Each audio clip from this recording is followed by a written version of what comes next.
clear-kan, nggak usah dong kita lari ke pilpres dong. Nanti jadi repot ini kalau kita larikan ke sana gitu loh maksudnya, Bang. Oke, ini aja. Saya tantang Pak Firly. Sekarang ini kan sudah ada Pak Endar, tidak ada Karyoto, tidak ada Fitroh. Sudah clear di sana.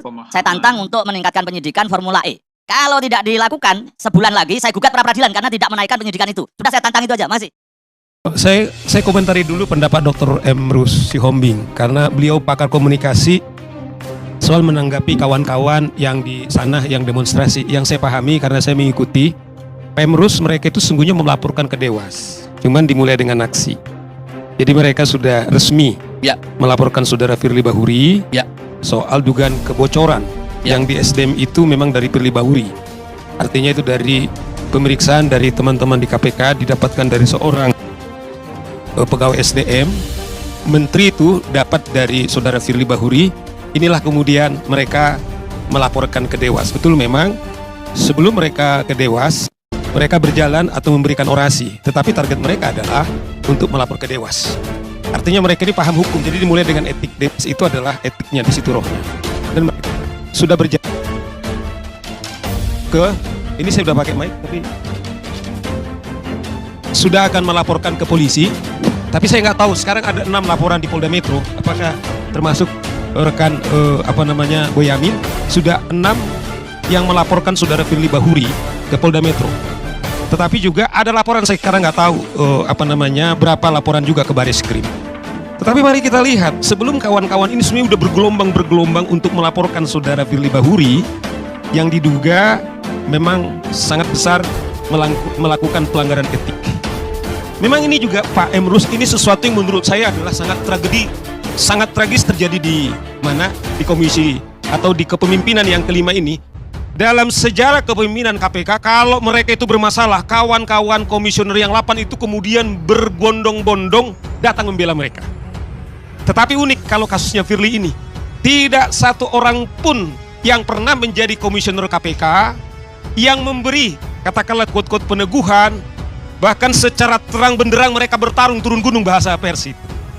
Karena menurut saya nggak heran Bang Karni. Saya ingat tuh di beberapa di Karnilias, ada sahabat saya Pak Rihamdi di sini, bahwa dari awal karena saya adalah mengadvokasi di tangan saya waktu saudara Firly Bahuri mau kembali ke KPK, didemonstrasi ribuan waktu itu karyawan daripada KPK.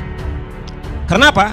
Mereka menolak bagaimana pelanggar etik ini kemudian mencalonkan kembali jadi komisioner. Itu isu berat. Karena itu dulu mereka waktu masih belum berubah status ASN mereka ini standar moralnya itu begitu rupa. Bang Karni pasti tahu kawan-kawan di sini. Untuk minum air putih sekalipun Bang Karni masih ingat, jangankan menerima amplop Pak Emrus seperti kita. Untuk air putih sendiri nggak boleh mereka bawa itu. Memang mereka itu sudah memang mendedikasikan diri mereka teraliansi. Kemudian dari publik, dari rakyat, dari keluarganya. Setelah revisi ini Bang Karni minta Uli Siregar, seperti tadi dibilang Pak Saud Situmorang, diduga waktu kasus di mana di Tanjung Balai, tetapi dia juga terang benderang melakukan pelanggaran etik. Kemudian dia mengundurkan diri dan memang pelanggarannya adalah sempurna, kemudian berhenti. Cuman problemnya adalah tidak seperti di kepolisian Bang Karni. Itulah sekarang sahabat saya Boyamin gelisah, kemudian melaporkan kembali pidananya kalau tidak salah. Baru tragedi dalam konteks kepemimpinan inilah yang terjadi seperti ini Bang Karni. Orang berbondong-bondong melakukan pelaporan ke Dewas. Ada yang ke Polda Metro, mahasiswa turun gunung, ada ke Baskrim. Karena apa? Karena kepemimpinan Firly Bahuri. Inilah dari awal kami mengatakan bagaimana sempurnanya KPK itu diperlemah dengan kontrak sama dengan revisi undang-undang KPK dan menempatkan yang bermasalah ini jadi komisioner, dan itu kita lihat terang benderang. Saya ingat kalau nggak salah itu saudara Fahri Hamzah yang memimpin persidangan, kemudian juga direvisi. Bang Karni, kita mau catat indeks persepsi korupsi kita kemudian terjun bebas dari 38 kemudian jadi 34. Sementara Timur yang miskin itu Bang Karni, dia 42. Kita paling boncrot dikit dari Ethiopia itu Bang Karni.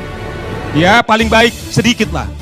Nah kalau kita lihat dengan Prof Mahfud, kemudian kita pergi ke udara ada korupsi, kita ke laut ada korupsi, kita ke darat ada korupsi. Ke kiri kita di kampus-kampus ada rektor-rektor ditangkap. Ke kanan kita kemudian ada surat, saya tidak tahu lagi. Semoga di tempatnya Bang Emrus juga tidak terjadi. Inilah yang terjadi Bang Karni. Oleh karena itu menurut saya setuju dengan Bang Emrus. Problemnya adalah siapa yang mendesain. Maka kenapa Firly Bahuri ini dipaksakan jadi pimpinan KPK? Menurut saya kita lihat hampir semua yang melaporkan itu sentralnya adalah saudara Firly Bahuri. Nah, oleh karena itu saya kira kita berharap sesungguhnya kepada kawan-kawan di Dewas, karena ini menurut saya kalau kita mau serius masih menyelamatkan kapal ini, segera bersidang. Dan kita dorong betul, kalau memang terbukti karena beberapa waktu lalu dia telah melanggar etik, yaitu penggunaan helikopter, itu kita juga sangat menyesal, hanya dikasih sanksi ringan. Ini saya kira bukan saja dipecat dia, tetapi juga harus pidananya jalan. Saya senang dengar tadi Boyamin hanya di ALC diumumkan. Dugaan saya itu adalah pasal 21 Pak, barangkali.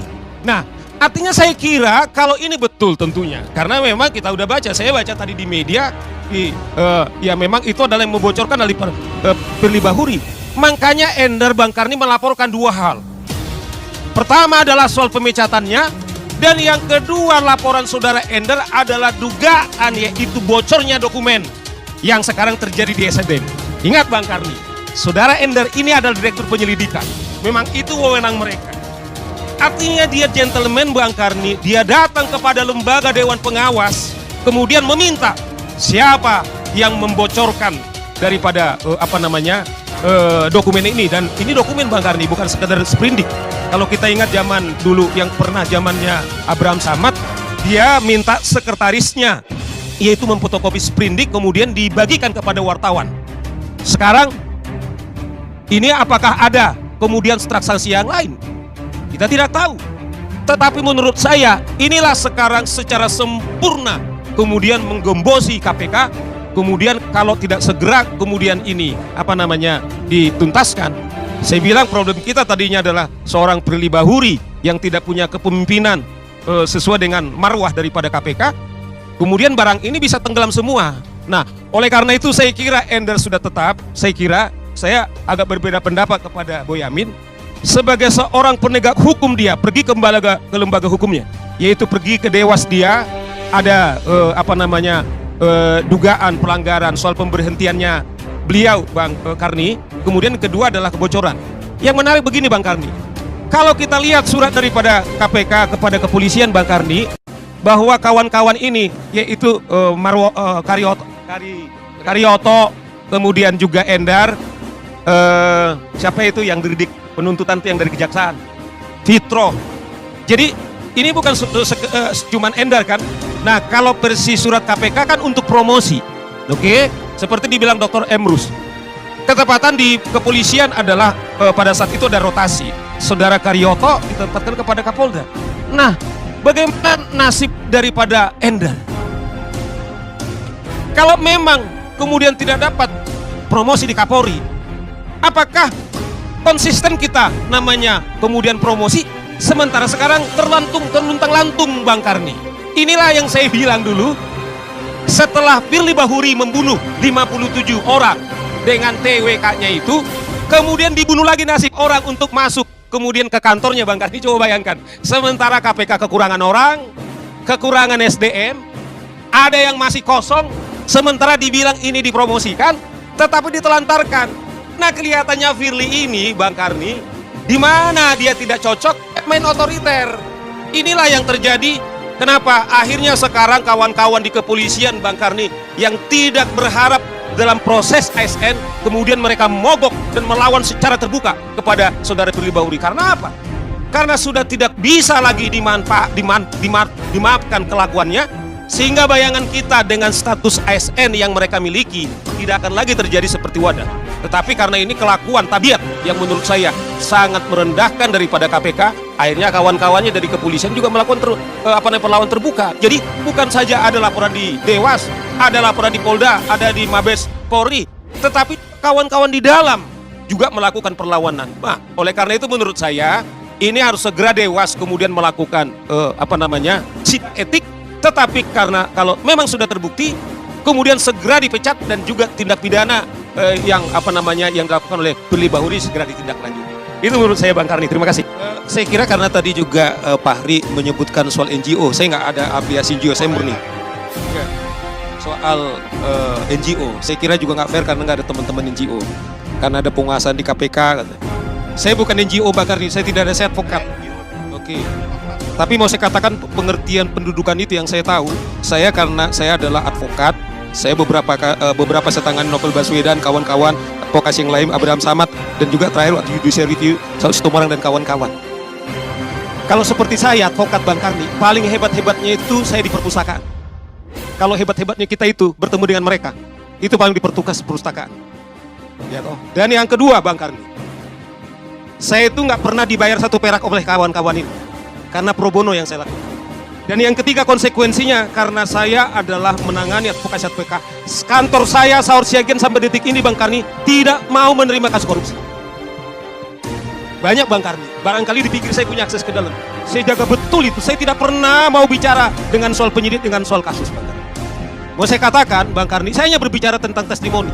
Tidak betul itu ada diduduki. Mereka memang berbondong-bondong kali serangan. Ya, kalaupun diskusi seperti saya pengacaranya, paling itu di perpustakaan, apalagi mengontrol kawan-kawan diuji di pengadilan, kemudian PK, sehingga betul-betul bisa dipertanggungjawabkan. Kawan-kawan saya banyak yang saya tahu, saya nggak tahu kalau beliau makinya itu LSM apa enggak, tetapi saya tidak berafiliasi kepada LSM. Cuman mungkin saya bersama dengan kawan-kawan itu ketika di KPK Bang Karni. Saya testimoni kepada diri saya sendiri. Terima kasih.